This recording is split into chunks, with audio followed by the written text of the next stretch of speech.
So hello and welcome everyone to matrices and determinant lecture series.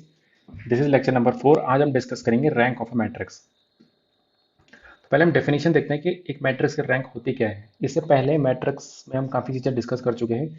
हम जब determinant पढ़ रहे थे तो वहाँ पे हमने एक कॉन्सेप्ट देखा था सिंगुलर मैट्रिक्स का। सिंगुलर मैट्रिक्स हम उसको बोलते हैं कि एक n बाई n की एक मैट्रिक्स है जिसका क्या है डिटर्मिनेंट जीरो आ जाता है ना। वो मैट्रिक्स इन्वर्टिबल नहीं होती है।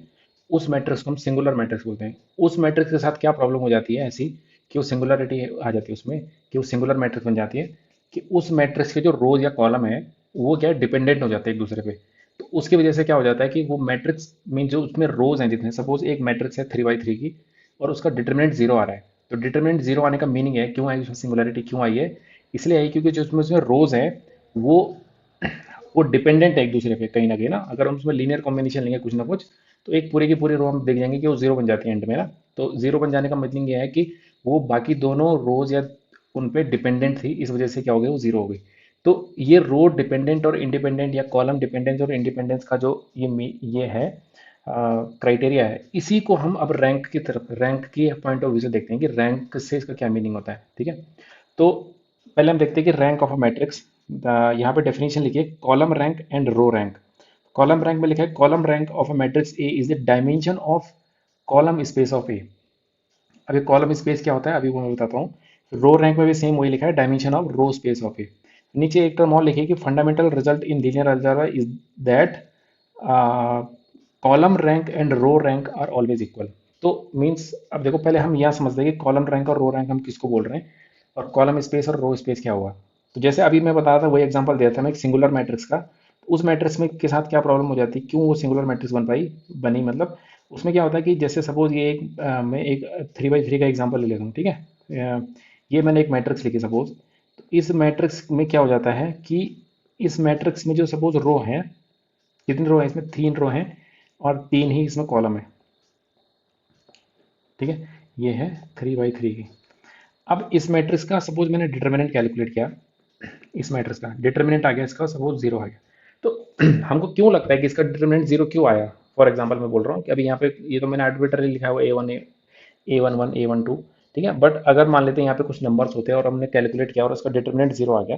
तो डिटर्मिनेंट जीरो आने का मीनिंग वही है कि इसमें कोई ना कोई रो या फिर कोई ना कोई कॉलम क्या है वो डिपेंडेंट है दूसरे कॉलम पे, है ना। हो सकता है कि ये दोनों रो आइडेंटिकल हो या ये इसका कुछ मल्टीपल हो, या हो सकता है कि ये वाली रो इन दोनों को ऐड करके लिखी गई हो। मतलब ये जो R3 है दैट इज मतलब क्या हो वो R1 + R2 equal two means ना R1 R3 equal to R1 + R2 इस टाइप से हो।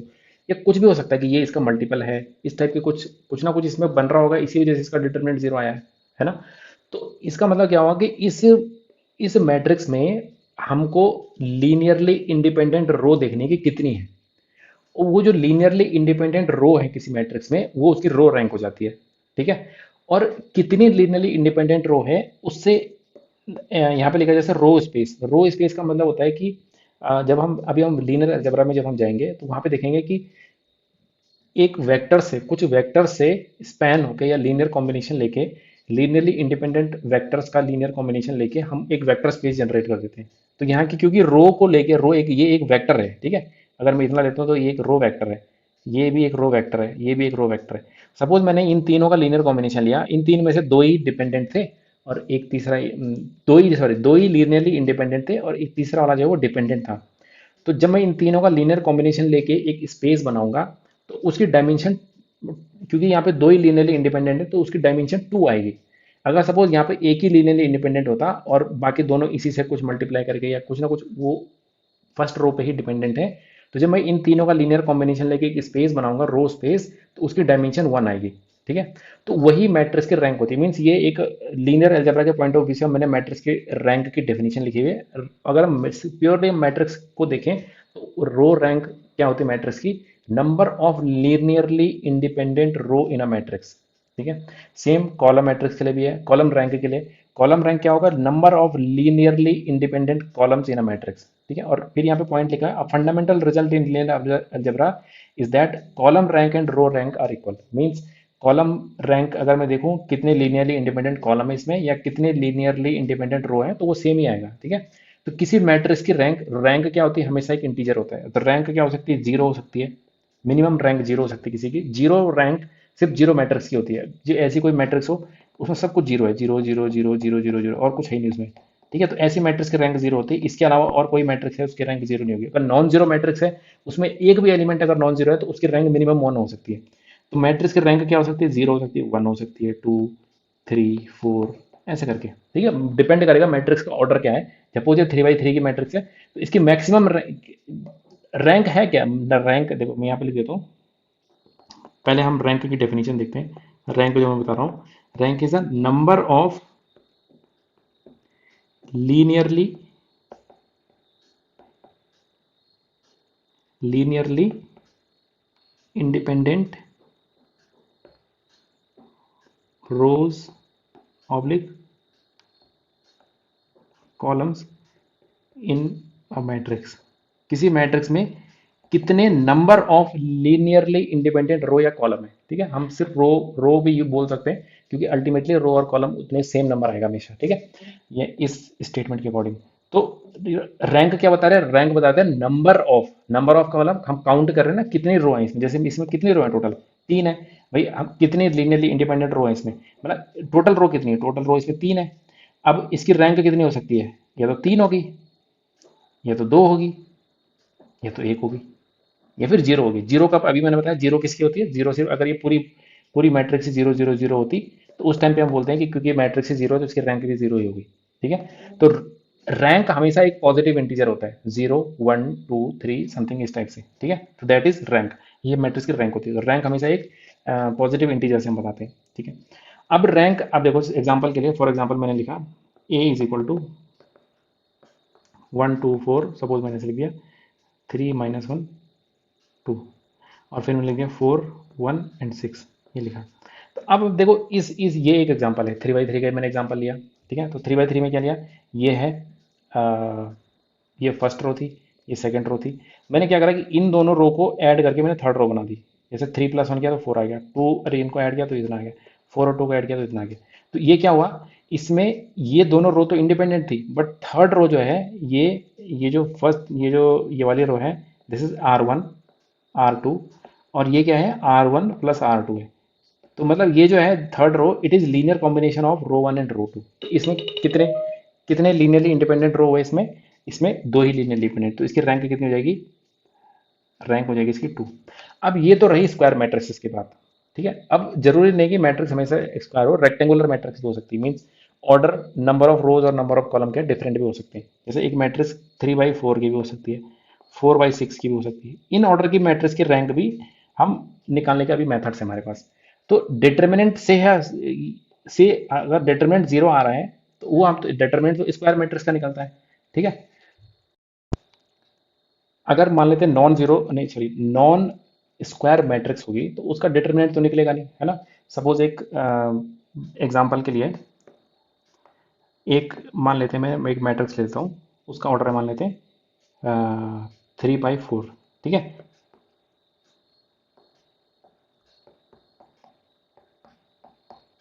ठीक है, इस मैट्रिक्स ऑर्डर कितना है, तीन रो और चार कॉलम है। अब इस मैट्रिक्स का हम डिटरमिनेंट निकाल के तो हम कर नहीं पाएंगे कि डिटरमिनेंट इसका चेक करें कि जीरो है नॉन जीरो है ये। तो हम क्या करते हैं, इसके अंदर सब मैट्रिक्स ढूंढते हैं। सब मैट्रिक्स का मतलब है कि इसमें मैक्सिमम कितने ऑर्डर की मैक्सिमम इसमें स्क्वायर मैट्रिक्स बन सकती है। क्योंकि थ्री बाई फोर की मैट्रिक्स है तो मैक्सिमम कितना बन सकता है इसमें, थ्री क्रॉस थ्री की इसमें मैक्सिमम स्क्वायर मैट्रिक्स इसके अंदर से सब मैट्रिक्स बन सकती है। जैसे मतलब हम ऐसे ले सकते हैं, इन तीन को हमने ले लिया तो वो क्या बन गया, एक थ्री बाई थ्री की मैट्रिक्स बन गई। फिर मैंने इन तीन को ले लिया तो वो भी एक थ्री बाई थ्री की सब मैट्रिक्स बन गई। फिर मैंने क्या करा, इसको इसको और इसको ले लिया।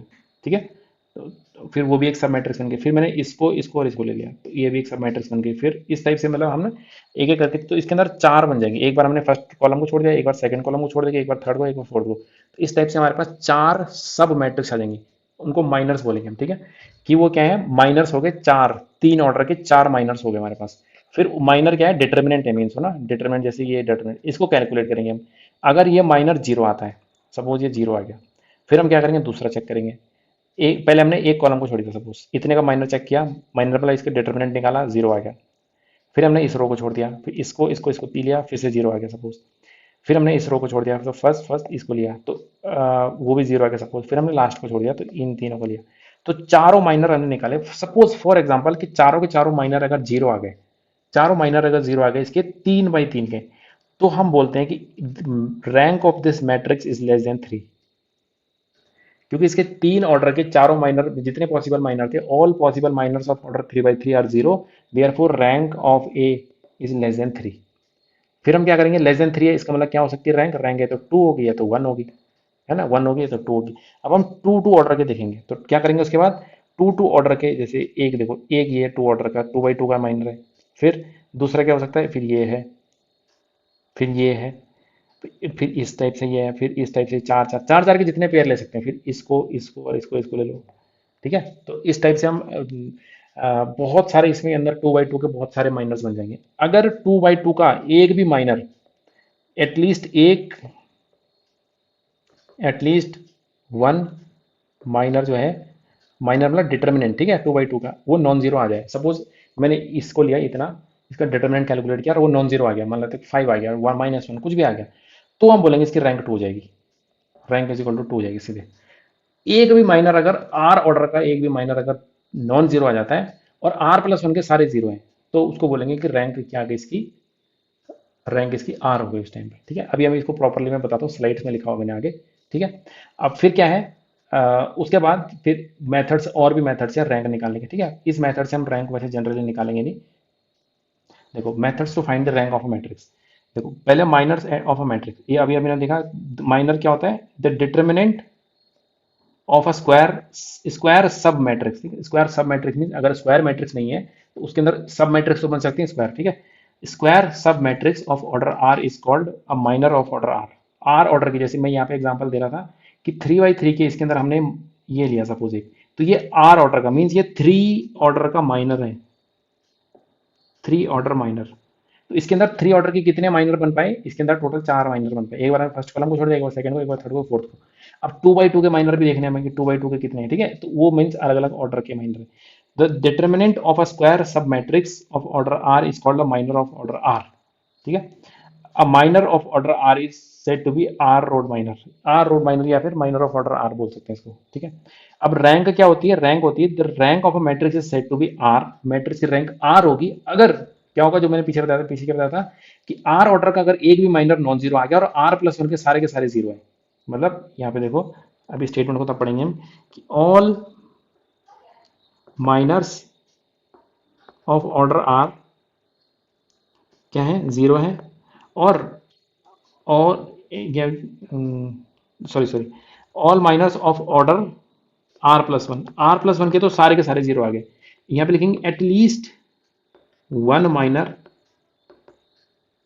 ऑफ ऑर्डर आर, वो क्या है, वो नॉन जीरो, एक भी माइनर आर ऑर्डर का जो नॉन जीरो हो तो इसकी रैंक क्या हो जाएगी, सीधे आर, रैंक क्या हो जाएगी, आर हो जाएगी, ठीक है। अब इसको प्रॉपरली ऊपर लिखा हो मैंने डेफिनेशन में, ये मैंने खाली समझाने के लिए लिखा, देखो rank, the rank of matrix A is R if at least one minor of order r of a is non zero, एक भी माइनर हो क्या, एटलीस्ट वो क्या हो, non zero, at least one minor, ठीक है, of order R of A is non zero, whereas its all minor of order R+1 are zero, R order का कम से कम एक माइनर क्या हो, नॉन जीरो हो, और R+1 ऑर्डर के सारे जीरो हो, तो ऐसे केस में हम बोलते हैं इस मैट्रिक्स की रैंक क्या है, आर होगी।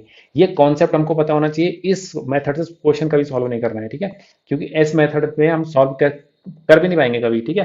4/5 की मैट्रिक्स आ गए तो फिर भूल ही जाओगे कभी उसका रैंक हम निकाल भी पाएंगे सही तरीके से, क्योंकि कुछ ना कुछ कहीं ना कहीं हमें 4/4 के डिटरमिनेंट कैलकुलेट करने पड़ेंगे, फिर मान लेते सारे जीरो आ गए, फिर 3/3 के कैलकुलेट करने पड़ेंगे, वहां पे अगर एक भी नॉन जीरो आ गया तो उसकी रैंक 3 हो जाएगी, अगर 3 वाले भी सारे जीरो आ गए, फिर 2/2 के देखेंगे, 2/2 के अगर एक भी नॉन जीरो आ गया, क्योंकि उसके हायर ऑर्डर के सारे जीरो हैं तो उसकी रैंक 2 हो जाएगी।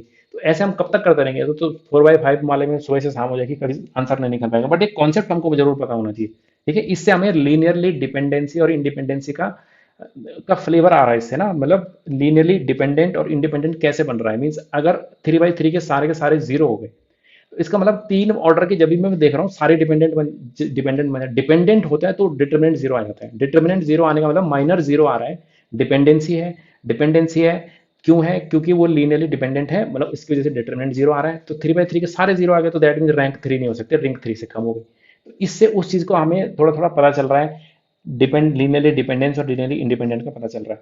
लीनियरली इंडिपेंडेंट कभी भी होगा तो डिटर्मिनेंट हमेशा क्या आएगा, नॉन जीरो आएगा, और लीनियरली डिपेंडेंट होंगे तो डिटर्मिनेंट क्या आएगा, हमेशा जीरो आएगा। तो इस चीज को हमें याद रखना है, इसी चीज से ये चीज, ये कॉन्सेप्ट है दोनों के दोनों, ठीक है। फिर दूसरा होता है एक्लेन फॉर्म। एक्लेन फॉर्म क्या होता है, देखो एक स्क्वायर मैट्रिक्स एक्लेन फॉर्म में कहलाएगी। देखो पहले हम एक्लेन फॉर्म देखते हैं क्या होती है, फिर हम देखते हैं कि मैटर रैंक से कैसे एसोसिएटेड है। यहाँ पे लिखा है अब matrix is set to be in echelon form, अगर ये दोनों कंडीशन हो किसी मैट्रिक्स में तो उसको हम एक्लेन फॉर्म में हो। अगर पहले तो हमें मैट्रिक्स दी रहेगी तो उसको एक्लेन फॉर्म में कन्वर्ट करना है हमें रो ऑपरेशन लगा के। पहला लिखा है ऑल जीरो रो, अगर कोई जीरो रो है मैट्रिक्स में, पूरे के पूरे जीरो जीरो जीरो जीरो, तो वो सबसे बॉटम में रहेगी। All zero rows if any, मतलब अगर है, are at the bottom of the matrix, matrix के बॉटम में होंगे हमेशा जीरो जीरो जीरो जीरो। अगर सब सारी जीरो नहीं भी है तो कोई बात नहीं, अगर है तो सबसे बॉटम में रहेंगे। सेकंड पॉइंट क्या लिखा है, each leading non zero. Leading non zero किसको बोल रहे हैं हम, कि किसी रो में पहली एंट्री अगर नॉन जीरो एलिमेंट की है। देखो यहाँ पे लिखा वेर एज, पहले पढ़ लेते हैं, each leading non zero entry in a row is to the right of the leading non zero entry in the preceding row. अभी मैं एक एग्जांपल बताता हूँ, उससे सब कुछ क्लियर हो जाएगा। Leading, where a leading non zero element of a row is the first non zero element in a row. और फिर रैंक क्या बोल रहा है कि रैंक ऑफ ए क्या हो जाएगी, number of non zero rows in echelon form. देखो जैसे एक मैट्रिक्स मान लेते हैं, ए इज इक्वल टू, ये एक मैट्रिक्स लिखी मैंने, ठीक है।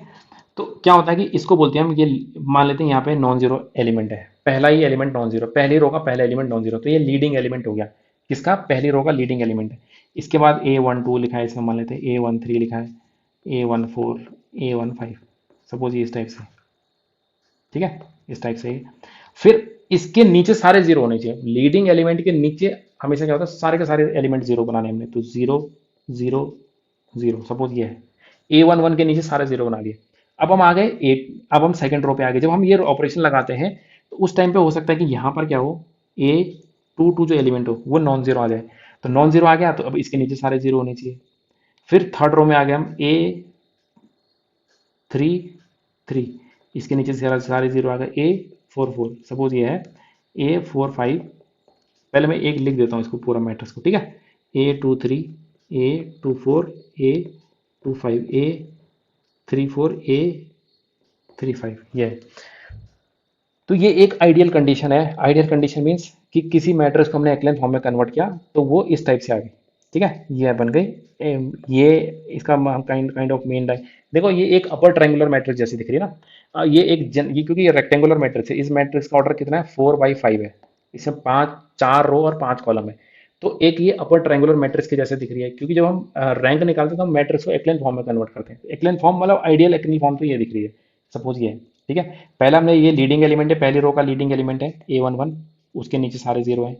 फिर वहां पे सेकंड पॉइंट लिखा है, each leading element non zero enter in a row to the right of the lead, मतलब पहली रो का लीडिंग एलिमेंट फर्स्ट कॉलम में आया, अगली रो का लीडिंग एलिमेंट इस कॉलम के बाद आएगा हमेशा, यहाँ पे आया ना, सेकंड कॉलम में आया, ये थर्ड कॉलम में आया, फोर्थ कॉलम में। ऐसा भी हो सकता है कभी कभी, देखो मान लेते हैं, इसी का मैं कॉपी बना लेता हूँ एक, देखो इसी का हम एक और एग्जांपल बना देखते हैं। सपोज यही है, इसमें क्या हुआ कि कुछ कुछ एलिमेंट मान लेते हैं, ये है, ये, इसको मैं लगा, यहाँ पर भी अगर जीरो आ जाता, सपोज यहाँ पे भी जीरो आ गया, तब क्या होगा, अब सेकंड रो का लीडिंग एलिमेंट ये हो गया, अब इसके नीचे हमने जीरो बना दिया। थर्ड रो का लीडिंग एलिमेंट अब ये हो गया, इसके नीचे हमने जीरो बना दिया, ऐसा हो गया, ठीक है।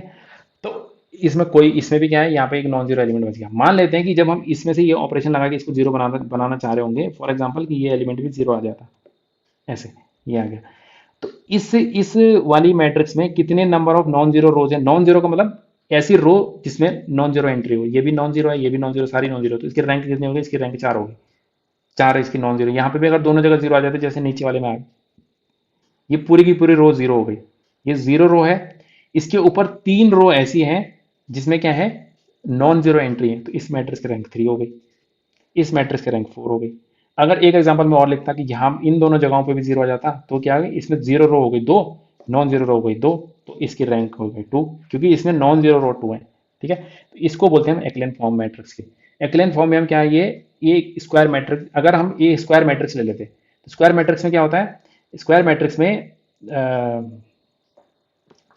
स्क्वायर मैट्रिक्स में अपर ट्रायंगुलर मैट्रिक्स जो है वही वही एक्लिन फॉर्म बन जाएगी, मतलब ना ये देखो ये काइंड ऑफ एक अपर ट्रायंगुलर मैट्रिक्स है। इसीलिए जब मैं पहला लेक्चर में वहाँ पे जब हम डेफिनेशन देख रहे थे उसमें अब ट्रायंगुलर मैट्रिक्स की अपर ट्रायंगुलर लोअर ट्रायंगुलर, तो वहाँ पर शायद मैंने बोल दिया था कि वहाँ पे ये बोल दिया था कि एक अपर ट्रायंगुलर या lower triangular matrix square matrix मतलब रेक्टेंगुलर मैट्रिक्स भी हो सकती है, ठीक है। तो वहाँ पे मैं मतलब इसके सेंस में बोलना चाह रहा था कि क्योंकि ये एक अपर ट्रायंगुलर मैट्रिक्स के फॉर्म में ही टाइप काइंड ऑफ होता है ना, ये उसका एक जनरलाइज्ड फॉर्म एक तरह से, ठीक है। तो ये एक अपर ट्रायंगुलर मैट्रिक्स जैसे दिख रही है, अगर सिर्फ हम इतना देखें तो यहाँ पे ये एक्लेन फॉर्म है but not upper triangular. Upper triangular के लिए स्क्वायर मैट्रिक्स होनी जरूरी है, ठीक है। उसका एक क्लैरिफिकेशन भी मैंने बाद में पोस्ट किया था, तो आई होप वो सबने देख लिया होगा। तो वहाँ पे यही था कि एक्लेन फॉर्म जो होती है वो ज़्यादा जनरलाइज वर्जन है, वहाँ पे हम रैंक फाइंड आउट करते हैं। रैंक क्या होता है? Number of non zero rows in the echelon form. Echelon form की डेफिनेशन ये लिखी है, ठीक है। अब हम आगे चलते हैं और प्रॉपर्टीज को देखते हैं। देखो अब क्या लिखा है प्रॉपर्टीज, देखो the rank of a singular matrix, the rank of every the rank of every non singular matrix of order N is N. तो नॉन सिंगुलर मैट्रिक्स का क्या मीनिंग है? नॉन सिंगुलर अभी हमने देखा, नॉन सिंगुलर किसको बोलते हैं कि जिसका डिटर्मिनेंट नॉन जीरो आता है, ठीक है, उसको बोलते हैं नॉन सिंगुलर। इसका मतलब डिटर्मिनेंट नॉन जीरो आ रहा है, इसका मतलब कि इसमें कितने नंबर ऑफ लीनियरली इंडिपेंडेंट रो कितनी हो गई इसमें, जब इसका डिटर्मिनेंट नॉन जीरो आया तो एन हो गया। अगर ये एन बाई एन की मैट्रिक्स है, ठीक है, एन बाई एन की मैट्रिक्स है, ए मान लेते हैं,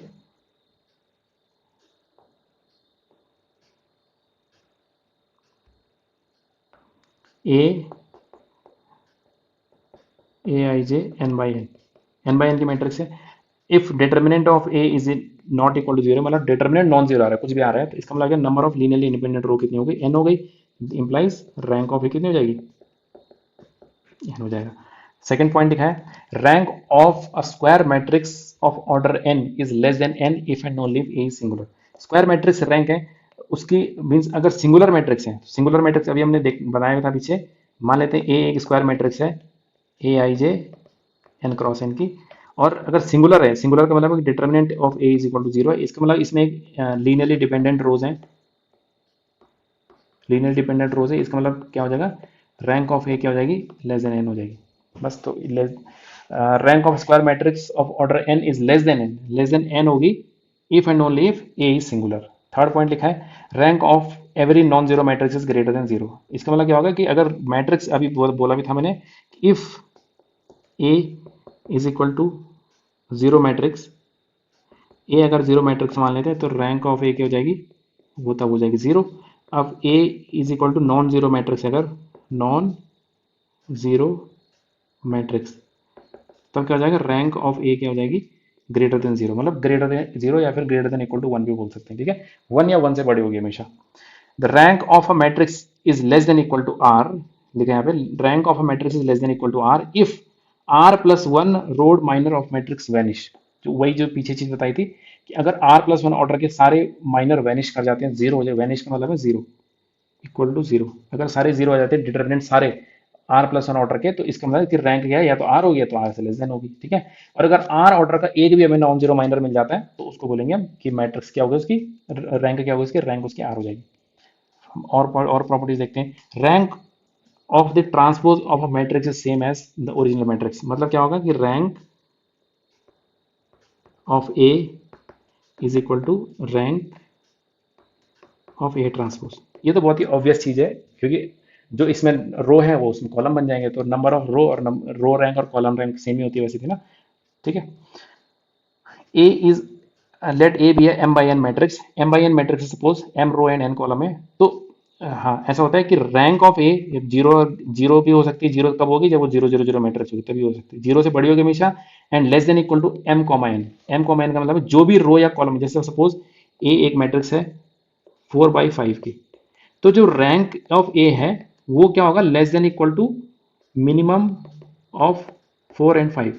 4 and 5 का मिनिमम क्या होता है? 4 and 5 का मिनिमम 4 है, तो रैंक ऑफ ए मैक्सिमम कितनी हो सकती है? जब उसमें रो 4 ही है ना, और कॉलम उसमें 5 है, तो भाई नंबर ऑफ लीनियरली इंडिपेंडेंट रो देखेंगे हम, चाहे number of linearly independent column देखेंगे, लीनियरली इंडिपेंडेंट रो या कॉलम हमेशा बराबर आएंगे, वो भी हम पीछे देख चुके हैं, ठीक है।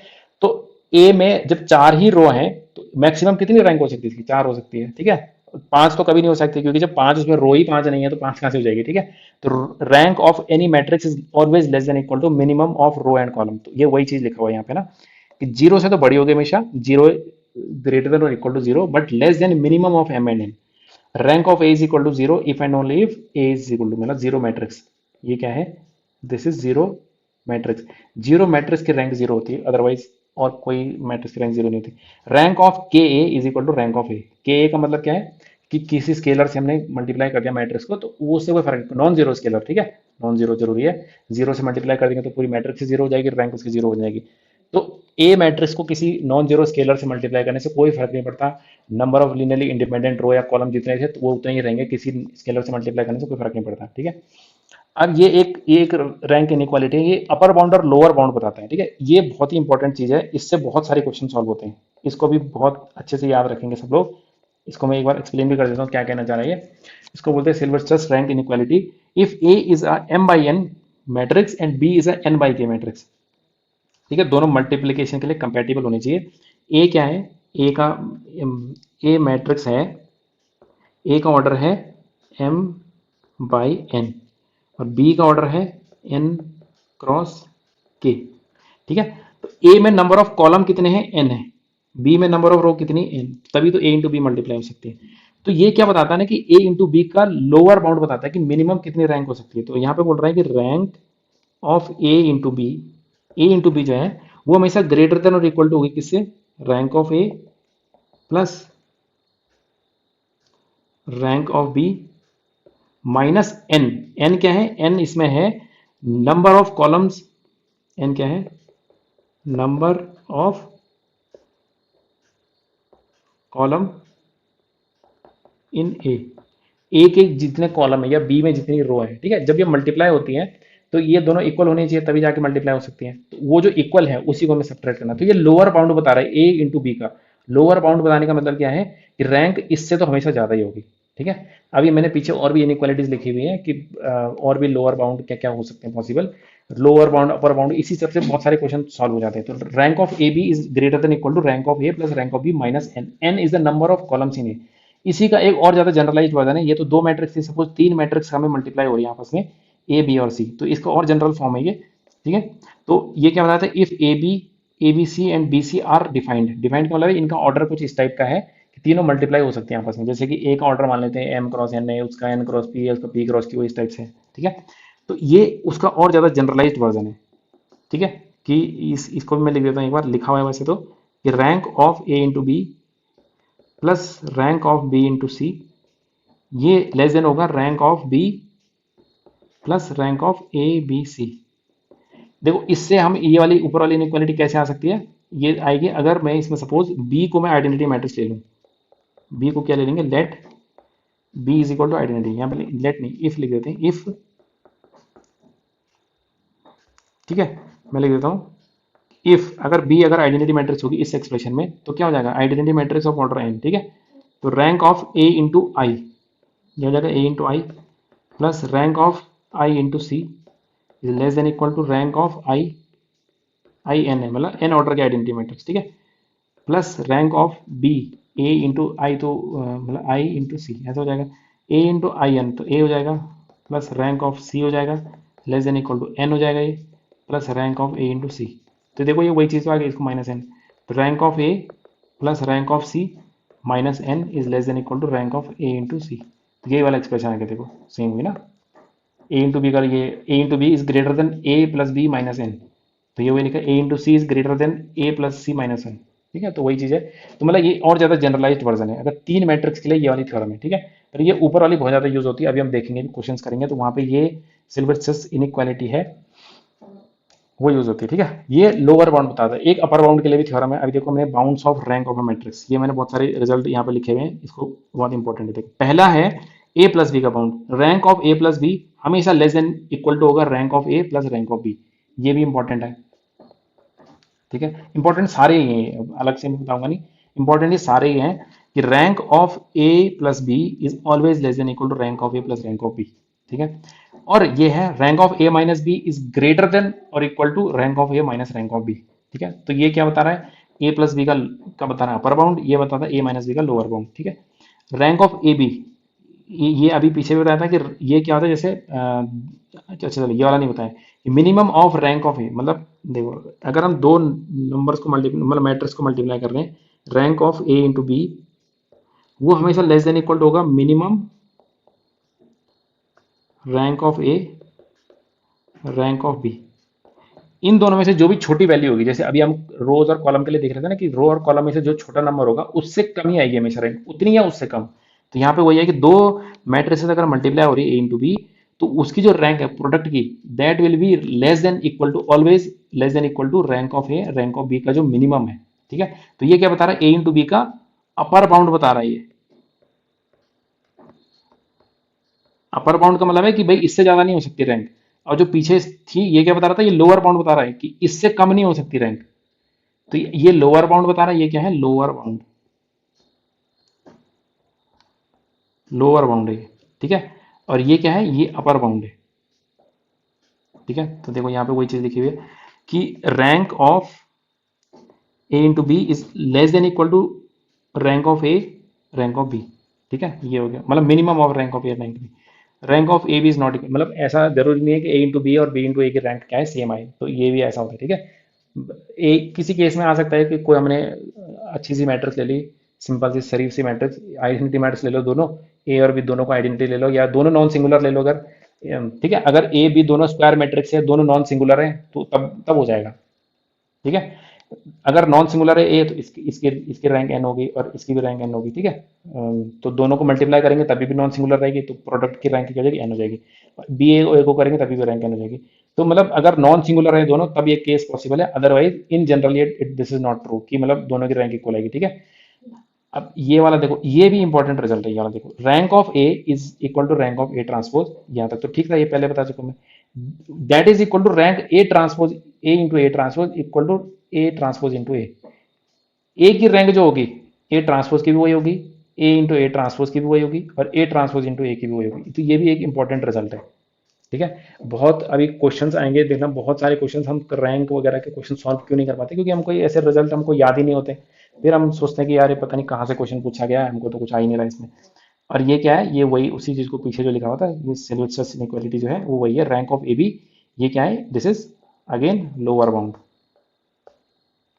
Lower bound of rank A B, rank of A B का lower bound. Rank of A into B क्या है, हमेशा ग्रेटर देन और इक्वल टू होगा rank of A plus rank of B minus N, N is the number of columns in है। ठीक है, जो पहली मैट्रिक्स है उसका कॉलम जो है वो एन है यहाँ पे। अब देखो, अब हम क्वेश्चंस पे आ गए। ठीक है, अभी तक हमने सारी प्रॉपर्टीज वो था सब पढ़ लिया, अब हम क्वेश्चंस पे आ गए, क्वेश्चंस डिस्कस करते हैं। देखो पहला क्वेश्चन है, मैं देखो रैंक ये नहीं, इस लेक्चर में मैं ये नहीं बता रहा कि मैट्रिक्स ये है और इसकी रैंक निकालो, ठीक है, वो आई होप सबको आता होगा।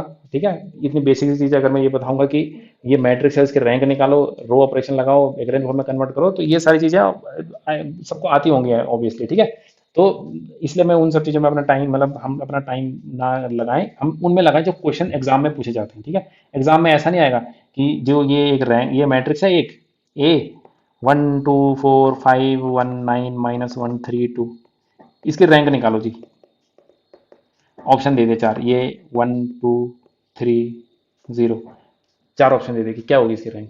तो इस क्वेश्चन को तो कोई भी सॉल्व कर देगा। ठीक है, जिसको थोड़ा बहुत पता है कि रैंक कैसे निकालते हैं सॉल्व कर देंगे। तो इस क्वेश्चन में जितने, इस एग्जाम में जितने बच्चे एग्जाम सीरियसली एग्जाम दे रहे हैं उसमें से 90 से 95% बच्चे इस क्वेश्चन को आराम से सॉल्व कर देंगे। जब इतने ज्यादा लोग सॉल्व कर देंगे तो ऐसा क्वेश्चन क्यों देंगे। जनरली कॉम्पिटेटिव एग्जाम्स में या किसी भी एग्जाम, कॉम्पिटेटिव एग्जाम्स में, मतलब जैसे कॉलेज के एग्जाम्स होते हैं तो वो अलग चीज है कि कॉलेज के एग्जाम्स में ऐसे क्वेश्चन पूछे जाते हैं जिसको मैक्सिमम बच्चे सॉल्व करते हैं।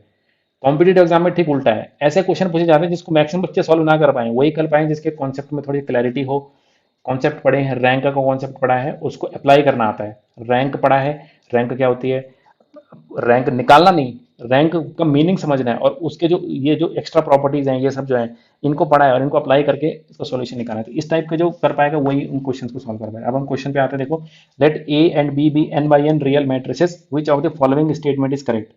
अभी हमने पढ़ा कि rank of A plus B is equal to rank of A plus rank of B, ऐसा नहीं होता, वहाँ पे क्या है, लेस देन इक्वल टू का सिंबल आता है। ठीक है, इसको हम देख भी सकते हैं कि एग्जाम्पल अगर मैं ले लेता हूँ, सपोज ये एन बाई एन है।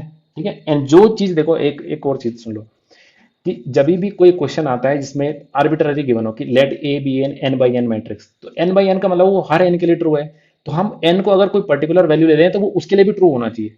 तो मेरा मतलब ये कहने का कि एन को अगर मैं यहाँ पे टू ले लूँ सपोज, तो ये जो जितने रिजल्ट है ये एन इक्वल टू टू के लिए भी ट्रू होंगे ना, क्योंकि एन तो आर्बिट्ररी है। तो N is equal to two ले लेता हूँ, तो ए मैं ले लेता हूँ सपोज 1 0 0 1, ये ले ली मैंने। बी मैंने रैंक मैट्रिक्स ले ली -1 0 0 -1। रैंक ऑफ ए क्या है, इस मैट्रिक्स की रैंक कितनी है, रैंक ऑफ ए है 2। इस मैट्रिक्स की रैंक भी कितनी है, रैंक ऑफ बी, इसकी भी रैंक 2 है। ठीक है, लेकिन ए प्लस बी अगर मैं करूंगा तो इन दोनों मैट्रिक्स को ऐड करेंगे तो क्या बन जाएगा, 0 0 0 0। तो rank of A into B, A plus B कितना आ गया, यहाँ पे जगह कम बची, नीचे लिख देते हैं। Rank of A plus B ये कितना आ गया, ये 0 आ गया। अगर हम दोनों जगह 0 ना भी लें, एक ही जगह ले लेते हैं, सपोज यहाँ पे ले लेता हूँ मैं 0। ठीक है, ये तो उस टाइम पे क्या आ जाएगा, यहाँ पे चलो यहाँ पे आ गया कुछ और, यहाँ पर आ गया 2, इस टाइप से। तो रैंक ऑफ ए कितनी हो जाएगी, ये 0 ना के 1, मतलब उससे भी एग्जाम्पल से बन रहा था पर जानबूझ के 0 ना दिखे। देखो ये पहला एग्जाम्पल तो गलत हो गया ना, इसमें rank of A plus B कितना है, इसकी रैंक तो 1 आ रही है, इसकी रैंक कितनी है, 2 है प्लस 2 है। ये तो गलत आ गया एक्सप्रेशन ना। और वैसे भी अभी हमने रिजल्ट देखा, अभी अभी ये देखो यहीं पर देखा, देखो कि rank of A plus B क्या होता है, लेस देन इक्वल टू होता है हमेशा rank of A plus rank of B. तो इसका मतलब पहला ऑप्शन तो गलत है, ये पहला ऑप्शन तो गलत है। सेकंड है कि rank of A plus B is equal to maximum rank of A common rank of B, ये भी गलत है। अभी इसी एग्जांपल से डिस्कार्ड हो गया है कि rank of A plus B तो 1 आया, अब maximum of rank of A और रैंक ऑफ बी ये तो 2 है, ये तो इक्वल कहाँ रहे है ना। तो ये ऑप्शन भी गलत है, मतलब ये तो 2 2 आया था इस एग्जाम्पल के हिसाब से, और यहाँ पर आ रही रैंक 1। ठीक है, तो मैक्सिमम ऑफ 2 हो तो 2 होना है, 2 ही होगा, तो ये इस ऑप्शन के लिए ये भी गलत हो गया। थर्ड लिखा है rank of A plus B is minimum of, ये भी गलत है, इसी एग्जाम्पल से ये एग्जाम्पल लिया, इसी से ये चीज भी डिस्कार्ड हो गया। फोर्थ लिखा है कि rank of A plus B is less than equal to rank of A plus rank of B. ठीक है, तो ये यहाँ पे भी लिखा है ये चीज। ठीक है, तो अगर हमें डायरेक्ट स्टेटमेंट नहीं भी याद है, मान लेते हैं हमको ये याद नहीं था, तो हम एक एग्जांपल सोच सकते हैं। हमेशा लीनियर अलजेब्रा में most of the question linear algebra के एग्जांपल सोच के थोड़ा सा सोचना पड़ता है एग्जांपल कि कौन सा एग्जांपल है जो इसमें फिट बैठेगा, हमारी जो गिवन कंडीशन है उनको सेटिस्फाई कर रहा है। इस टाइप का कुछ एग्जांपल हमें सोचना पड़ेगा हमेशा। ठीक है, तो उससे कई बार चीज़ें क्या है आसानी से सॉल्व हो जाती है। तो आप पूरा पूरा एक्सप्रेशन ना सॉल्व करके हम थोड़े थोड़े से एग्जाम्पल से, और क्योंकि प्रूफ तो जनरली जल्दी से हो नहीं पाएंगे। ठीक है, तो इसलिए ऐसा हो गया, ये वाला तो हो गया। फिर अब दूसरा क्वेश्चन देखते हैं, देखो D B are non zero N by N, एक non zero N by N real matrix with N greater than equal to 2, यानी कि 2 भी हो सकता है। तो हम एन की वैल्यू सपोज फॉर एग्जांपल मैं एन की वैल्यू यहाँ पे भी 2 मान के चलता हूँ फिलहाल। Which of the following implication is valid, तो 2 बाई 2 टू मैट्रिक्स की रैंक है, और डी क्या है, N cross N real matrix है। ठीक है, तो डी यहाँ पे क्या है, हमारे एग्जांपल के लिए 2 बाई 2 मैट्रिक्स है। देखो, तो कह रहा है कि determinant of D equal to 0 implies rank of D equal to 0। तो क्या ऐसा होता है कि अगर मैट्रिक्स का डिटर्मिनेंट 0 आ रहा है तो रैंक भी 0 हो जाएगी। रैंक 0 किसकी होती है, सिर्फ 0 मैट्रिक्स की। देखो मैं 2 बाई 2 का एग्जांपल ले लेता हूँ एक पहले ऑप्शन के लिए, कि डी को मैंने मान लिया, ये डिटर्मिनेंट तो किसी का भी दे सकता है, 1 1 1 1, ये ले लिया। इसका डिटर्मिनेंट कितना है, determinant of D equal to 0, but rank कितनी इसकी, रैंक ऑफ डी कितनी 1 है। मतलब इसकी इसमें से रो को सब्ट्रैक्ट करेंगे, नीचे से ऊपर वाली रो को एक्लेन फॉर्म में कन्वर्ट हो जाएंगे, रैंक 1 आ जाएगी। तो पहला ऑप्शन तो गलत हो गया है ना। ये वैसे भी अगर हम एग्जांपल ना भी सोचे तो ये वैसे भी गलत दिख रहा है कि रैंक डिटर्मिनेंट 0 आने से रैंक लेस देन एन हो जाएगी, बट नॉट, मतलब रैंक क्या है लेस देन एन हो जाएगी, बट ऐसे नहीं कि रैंक 0 हो जाएगी। ठीक है, सेकंड क्या लिखा है, determinant of D equal to 1 implies rank of D is not equal to 1। तो determinant of D equal to 1 आ रहा है, बी ऑप्शन में देखते हैं हम कि मैट्रिक्स का डिटर्मिनेंट 1 है, implies rank of D is not equal to 1। तो देखो एक सभी एग्जांपल सोच लेता हूँ। अब मैं ऐसी मैट्रिक्स एग्जांपल सोचता हूँ जिसमें डिटर्मिनेंट 1 आए, बट रैंक रैंक उसकी क्या हो, नॉट इक्वल, रैंक भी उसकी 1 हो। तो उसके लिए मैं क्या एग्जांपल सोच लेता हूँ, ऐसे सोच लेता हूँ, देखो रैंक मुझे 1 दिखानी है और डिटर्मिनेंट भी क्या होना चाहिए, डिटर्मिनेंट भी 1 होना चाहिए, है ना।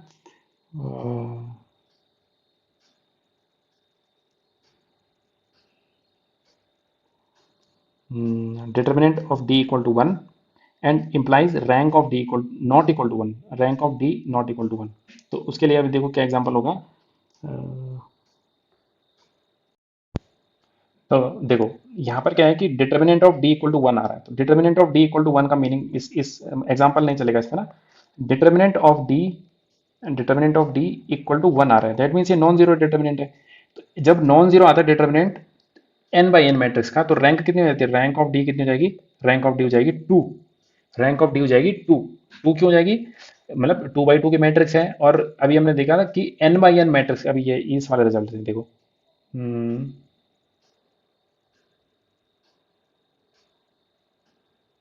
ये the rank of every non singular matrix of order N is N, N by N की जो नॉन सिंगुलर मैट्रिक्स है, मतलब डिटर्मिनेंट अगर नॉन जीरो आता है तो rank of A is equal to N हो जाएगा।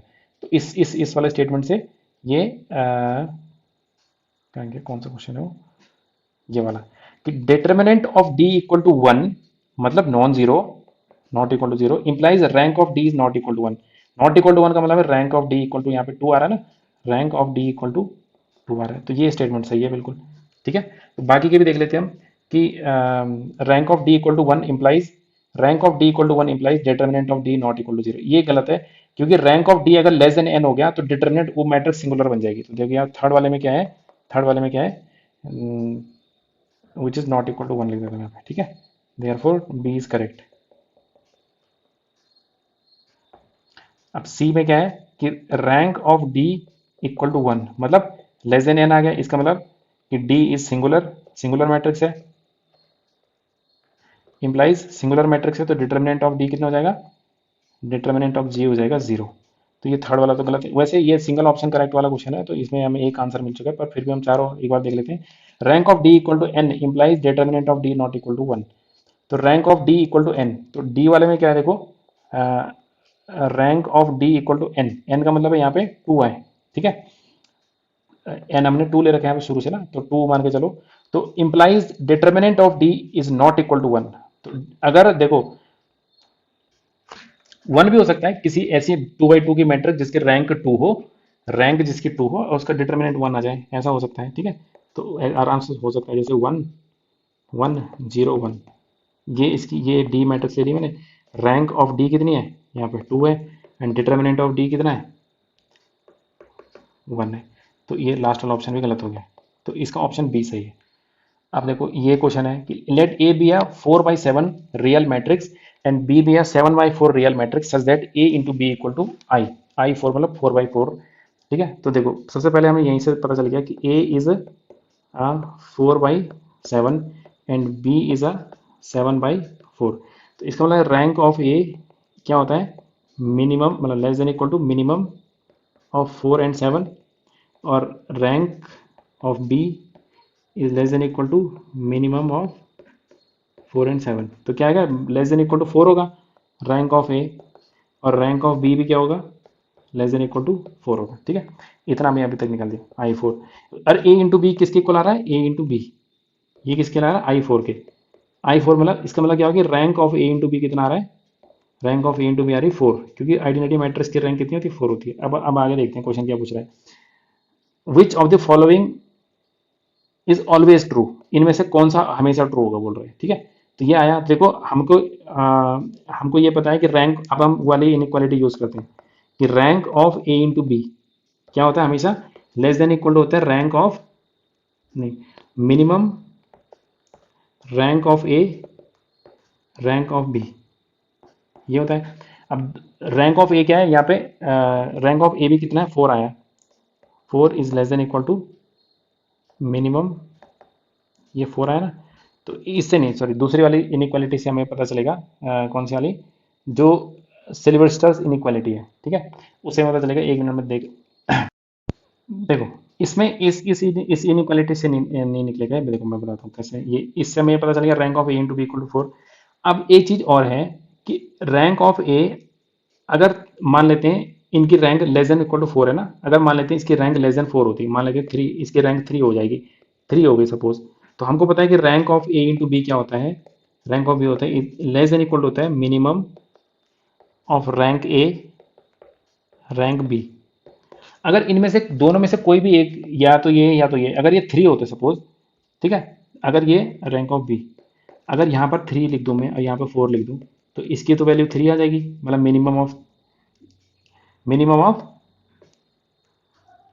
यहाँ पे मतलब ये तो 4 है ना, तो 4 is less than equal to, मतलब आ रहा है minimum rank of A comma rank of B.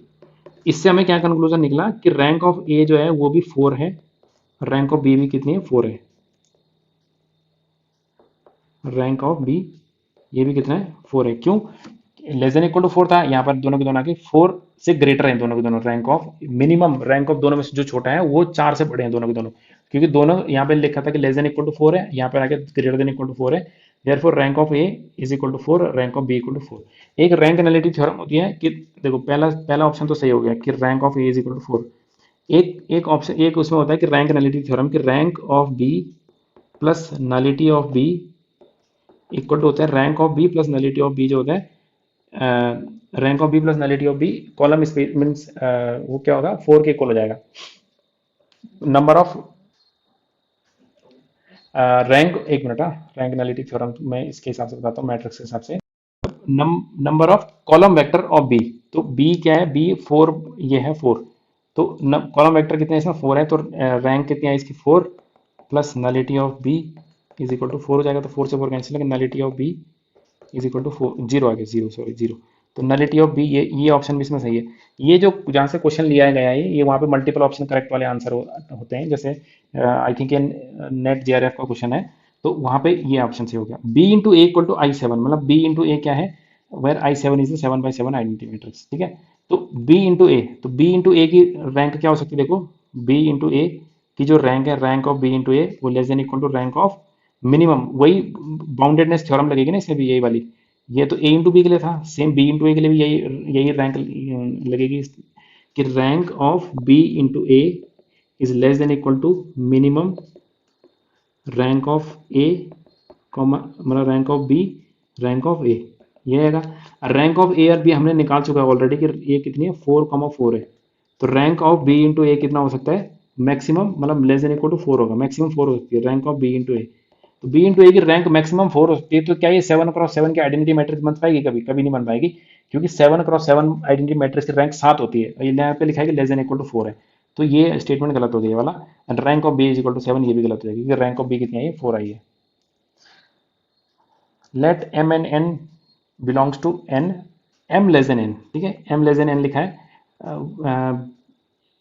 P belongs to N cross M and Q belongs to N M cross N. तो इनमें से कौन सा करेक्ट है बोल रहे, तो हम ऐसा करते हैं, देखो जब भी हमने बोला फिर से वही, जब भी हमें आर्बिट्ररी चीज गिवन होती है तो हम उसको एज्यूम कर ले, कोई नंबर मान लेते हैं, तो हम मान लेते हैं एन को मान लेता हूँ मैं 2 और एम को मान लेता हूँ मैं 1, ठीक है, एम को मान लिया 1, एन को मान लिया 2। तो पी जो मैट्रिक्स है, पी किस में बिलोंग कर रही है, एन क्रॉस एम में, तो P belong to N cross M, यानी कि 2 by 1 की मैट्रिक्स हो गई, और क्यू कितने की मैट्रिक्स हो गई, एम 1 क्रॉस 2 की, समझ रहे हो ना। क्योंकि आर्बिट्ररी एम और एन के लिए हमें सॉल्व करना थोड़ा सा डिफिकल्ट पड़ेगा, तो क्योंकि ये सबके लिए ट्रू है तो इसलिए हमने ये वैल्यू अज्यूम कर ली। तो पी जो है वो एम इस स्पेस में बिलोंग करेगी और इस वेक्टर स्पेस में बिलोंग करेगी क्यू, ठीक है। विच of the following is not true, इसमें से कौन सा गलत है बोल रहा है, ठीक है। तो देखो rank of P, rank of P कितनी हो सकती है, मिनिमम ऑफ 2,1, और रैंक ऑफ क्यू कितनी हो सकती है, less than equal to minimum of 1,2, ठीक है। तो ये क्या है, लेस देन इक्वल टू 1 आ जाएगा रैंक ऑफ पी, और यहाँ पे क्या है, rank of Q less than, यहाँ पे लिख रखा है एम, यहाँ पे लिख रखा था ना एम लेस देन एन, ठीक है, M less than N, M छोटा लिया हमने इसीलिए, ठीक है। तो ये कितना आ गया, ये भी 1 आ गया, ठीक है, ये भी 1 आ गया। तो rank of P is less than equal to N, ये है। तो पी इंटू क्यू की रैंक कितनी हो सकती है, rank of P into Q, पहला ऑप्शन ये है ना, पी इंटू क्यू। तो पी इंटू क्यू की रैंक कितनी हो सकती है, less than equal to minimum rank of P comma rank of Q, ये है, ठीक है, which is less than equal to, मतलब minimum less than equal to 1 है, ये भी लेस देन इक्वल टू 1 है, ठीक है, मतलब जीरो भी हो सकती है ना, इसलिए इसलिए यहाँ पे लेस देन इक्वल टू 1 लिखा है। और एन की वैल्यू कितनी है, एन है यहाँ पर 2, क्या ये 2 हो सकता है कभी, जब ये दोनों के दोनों लेस देन इक्वल टू 1 है, लेस देन इक्वल टू 1, तो लेस देन इक्वल टू 1 आ गया, rank of P into Q कितना आ गया, less than equal to 1। But यहाँ पर लिखा है कि इसकी रैंक इक्वल टू 2 है, तो ये स्टेटमेंट तो गलत हो गया, है ना। Not possible, which of the following is not possible, तो नॉट पॉसिबल में यही मतलब ये this is not possible, it is not possible, तो ये इसका सही आंसर हो जाएगा, है ना। Q into P, Q into P की रैंक क्या है, ये है, ये पॉसिबल है। क्यों पॉसिबल है, क्योंकि m कितना है, m 1 के इक्वल है ना, तो 1 तो हो सकती है रैंक, इट इज पॉसिबल,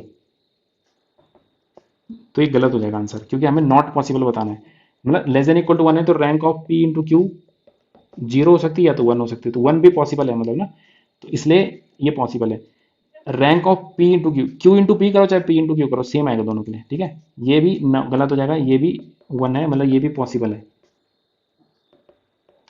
और यहाँ पे क्या लिखा है, smallest integer function m plus N, m plus N का मतलब है 1 प्लस 2/3, और यहाँ पे लगा है स्मॉलेस्ट इंटीजर, तो 1 प्लस 2 3 मतलब 1 प्लस 3 नहीं सॉरी 2 है यहाँ पे, मतलब 3/2 यानी कि 1.5, तो 1.5 स्मॉलेस्ट इंटीजर फंक्शन में कितना बन जाता है, 2 बन जाएगा, तो मतलब ये 2 हो जाएगा। तो क्या ये पॉसिबल है, इट इज नॉट पॉसिबल, दो रैंक नहीं हो सकती ना, किसकी, Q इंटू पी की भी रैंक 2 नहीं हो सकती है, तो ये इसका सही आंसर हो जाएगा, तो इसके लिए दो आंसर हो जाएंगे इस टाइप से, ठीक है। क्या लिखा है, P and Q be two real matrices of size 4/6 and 5/4 respectively, तो मतलब पी का साइज कितना है, पी मैट्रिक्स का साइज है 4/6 एंड क्यू का साइज है 5/4 respectively, if rank of Q is equal to 4 and rank of Q P is equal to 2, then rank of P ने बताना है, ठीक है, रैंक ऑफ पी बताना है, rank of P is equal to कितना होगा, तो पहले हम इसी इसी में बाउंडेडनेस थ्योरम लगाएंगे, तो मतलब रैंक ऑफ पी कितनी हो जाएगी, less than equal to minimum of 4 and 6, क्या आ जाएगा, मिनिमम 4 आ जाएगा, तो rank of P is less than 4, एक तो हमें यहाँ से पता चला, हमें क्यू इंटू पी बता रखा है, तो क्यू इंटू पी का मतलब क्या है, तो ये इसमें ये वाली थ्योरम लगाने की, rank of Q into P इस क्या होता है, जो ये वाली थ्योरम है, सिल्वेस्टर्स थ्योरम जिसको हम बोल रहे थे ना, क्या है, is rank of A into B greater than equal to, ठीक है, तो यहाँ पे क्या आ जाएगा, it is rank of Q into P is greater than equal to rank of Q plus rank of P minus number of columns in Q, Q में कितने कॉलम है, क्यू में कॉलम है कितने, 4, तो यहाँ पे आ जाएगा -4, तो rank of Q into P, ये तो हमें दे रखा है कि 2 है यहाँ पे, ठीक है, इज ग्रेटर देन और equal to rank of Q भी दे रखा हमें 4 प्लस रैंक ऑफ पी मैं आर मान लेता हूँ -4, तो ये 4 में से 4 गया तो आएगा 2 is less than equal to R, तो यहाँ से आ गया R is less than equal to 2, एक चीज़ हमें यहाँ से पता चला, आर इज, यहाँ पे चलो आर लेस देन 4 आया था, लेकिन यहाँ पे आ गया आर लेस देन 2, ठीक है। अच्छा ठीक है, ठीक है, एक एक रिजल्ट तो हमें यहाँ से मिला, दूसरा रिजल्ट क्या है कि जब जो रैंक ऑफ इससे कुछ खास खास कंक्लूजन निकल नहीं पाए इस वाले से, लेकिन rank of Q into P जो होता है, क्यू इंटू पी वो क्या होता है, लेस देन इक्वल टू होता है minimum rank of Q rank of P, ठीक है, ये तो 2 है, it is less than equal to minimum of rank of Q, rank of Q हमें दे रखा है कितना, रैंक ऑफ क्यू है 4, तो यह 4 कॉमा रैंक ऑफ पी कितना है मान लेते हैं वही आर है, तो क्या आ गया, 2 is less than equal to minimum of 4 and R, तो यहाँ पे आर आ जाएगा और यहाँ क्या आ जाएगा 2, मतलब ये आ जाएगा R greater than equal to 2, तो यहाँ से आया R greater than equal to 2 और इधर से आया था R less than equal to 2, तो दैट मीन्स क्या हो जाएगा, implies R is equal to 2, तो रैंक ऑफ ए कितनी हो गई, 2 हो गया। एक बार दोबारा से शुरू से देख लेंगे, इसकी जरूरत नहीं है, इसकी जो जरूरत है, इसकी जरूरत नहीं मतलब ना, तो हमें हमें मैट्रिक्स पी दे रखी है कि 4/6 की है, क्यू दे रखा है इतना है, और ये रैंक ऑफ क्यू है इतना है, ये रैंक ऑफ ये पी की रैंक निकालनी है हमको, ठीक है, तो एक एक हमने ये वाली थ्योरम लगाई इसमें कि rank of Q into P क्या होता है, minimum of rank Q rank P, तो इससे हमें क्या है कि रैंक ऑफ क्यू पी हमें दे रखी है 2 which is minimum of 4 and R, ठीक है, तो मिनिमम ऑफ 4 एंड आर, तो 2 less than equal to 2 less than equal to R आ गया, that means R is greater than equal to 2, इससे एक रिलेशन ये आ गया हमारे पास। दूसरा हमने क्या करा कि ये जो सिल्वेस्टर्स थ्योरम होती है ये लगाया हमने, rank of Q into P होता है greater than equal to rank of Q plus rank of P minus number of column in Q, तो ये आ गया, यहाँ पर रख दिया सारी वैल्यूज। तो ये रैंक ऑफ पी को हमने आर माना था, तो यहाँ पे ये रखा, तो ये आ गया R is less than equal to 2। तो एक ऊपर आया था यहाँ पे R greater than equal to 2, यहाँ पे आया R less than equal to 2, that means R equal to 2 गया। तो रैंक ऑफ पी कितना हो जाएगा, ये 2 हो जाएगा। तो अभी क्वेश्चन इसमें और भी है बहुत सारे, तो इस लेक्चर में इतने ही क्वेश्चन है। मैं अगले लेक्चर में एक लेक्चर रैंक के क्वेश्चंस पे ही मैं एक अलग से लेक्चर बना दूंगा। तो इसमें अभी और भी बहुत सारे क्वेश्चंस हैं, तो हम क्योंकि रैंक एक इंपॉर्टेंट टॉपिक है, रैंक से रिलेटेड हम और भी क्वेश्चंस को हम अगले लेक्चर्स में डिस्कस करेंगे। तो इस लेक्चर में इतना ही है। Thank you.